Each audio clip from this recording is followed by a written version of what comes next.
Hello everyone, इस video में हम लोग एक बहुत इंपॉर्टेंट क्वेश्चन करने वाले हैं जो आपका सीटेट 2021-22 में आया हुआ है ऑनलाइन एग्जाम का पेपर। जो आपका पहली बार आया था पेपर, उसका ये क्वेश्चन है और ये कई बार रिपीट हुआ है, इसलिए हम लोग ये क्वेश्चन करने वाले हैं। देखिए क्वेश्चन है, निम्नलिखित में से कौन सा कथन व्यक्ति के विकास की प्रक्रिया के बारे में सही है।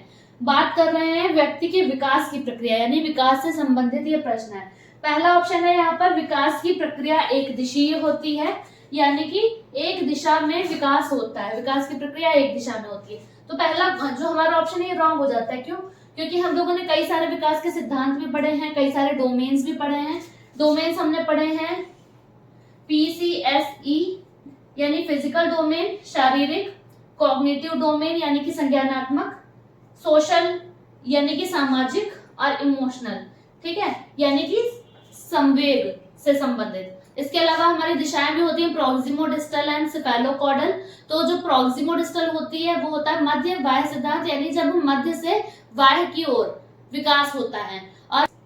और सेफेलोकॉर्डल क्या है? जब सर से पैर तक विकास होता है, जिससे हम कहते हैं शिरा पदाभिमुख, या इसको हम मस्तकोद्मुखी भी कहते हैं। तो ये हो गया। यहाँ पे जितने भी ऑप्शंस मैं आपको बताऊंगी वो एक डिटेल के साथ बताऊंगी, जिससे इससे रिलेटेड अदर क्वेश्चंस जो हों आपके वो भी सॉल्व हो पाएंगे।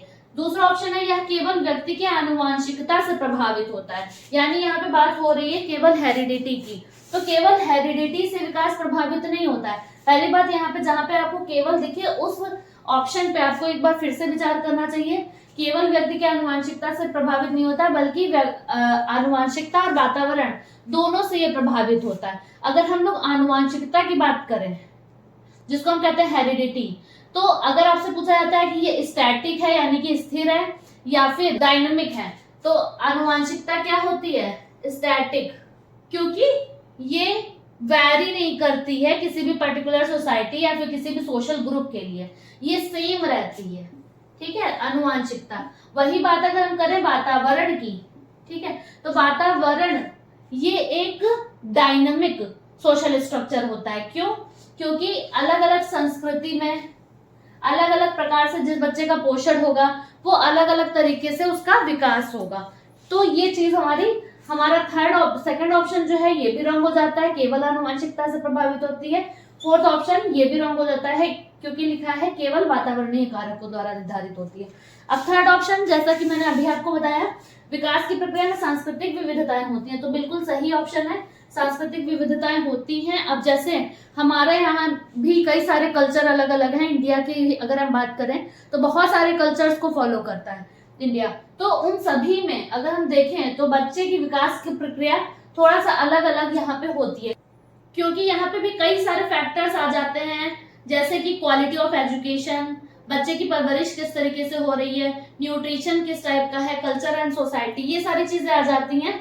तो यहाँ पे इस तरीके से भी यहाँ पे विभिन्नता देखने को मिल जाती है। अब वृद्धि और विकास से रिलेटेड कुछ और चीजें हैं जो मैं आपको यहाँ पे बता देती हूँ। विकास का स्वरूप आंतरिक और बाह्य दोनों होता है। विकास जन्म से लेकर के मृत्यु तक यानी कि जीवन पर्यंत चलता रहता है। विकास एक निश्चित क्रम में होता है।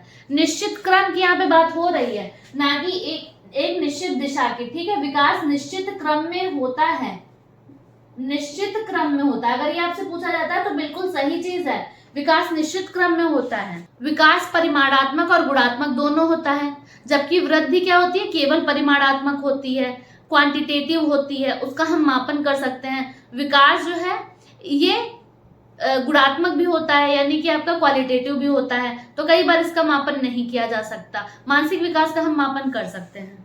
अब विकास के कई सारे सिद्धांत है, ये मेरे पास कुछ नोट्स हैं जिसको मैं आपको अवेलेबल करवा दूंगी। आपको डिस्क्रिप्शन बॉक्स में एक व्हाट्सएप नंबर दिखेगा, ठीक है। तो यहाँ पे वृद्धि एवं विकास, इसके अलावा विकास के आयाम कौन कौन से हैं, स्थूल गतिक कौशल, सूक्ष्म गतिक कौशल, इसके अलावा महत्वपूर्ण जो सिद्धांत हैं 11 सिद्धांत जो यहाँ पे दिए गए हैं, प्रत्यागमन का, गाल्टन का सिद्धांत, ठीक है। और डेफिनेशंस जो हैं, स्टेजेस जो आपकी डेवलपमेंटल स्टेजेस हैं, जैसे कि infancy, early childhood, letter childhood, बाल्यावस्था, किशोरावस्था,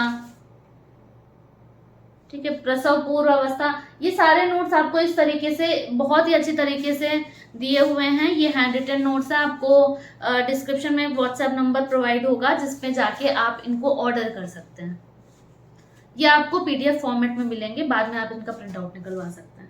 कुछ ऐसे टॉपिक्स जिन पे आपको काफी ज्यादा कंफ्यूजन है, आप जरूर से उन्हें कमेंट बॉक्स में लिखिए, तो उन टॉपिक्स पे मैं इस तरीके से बोर्ड पे वीडियो बनाऊं। इस वीडियो को जरूर से लाइक करिए, चैनल को सब्सक्राइब करिए। Thanks for watching.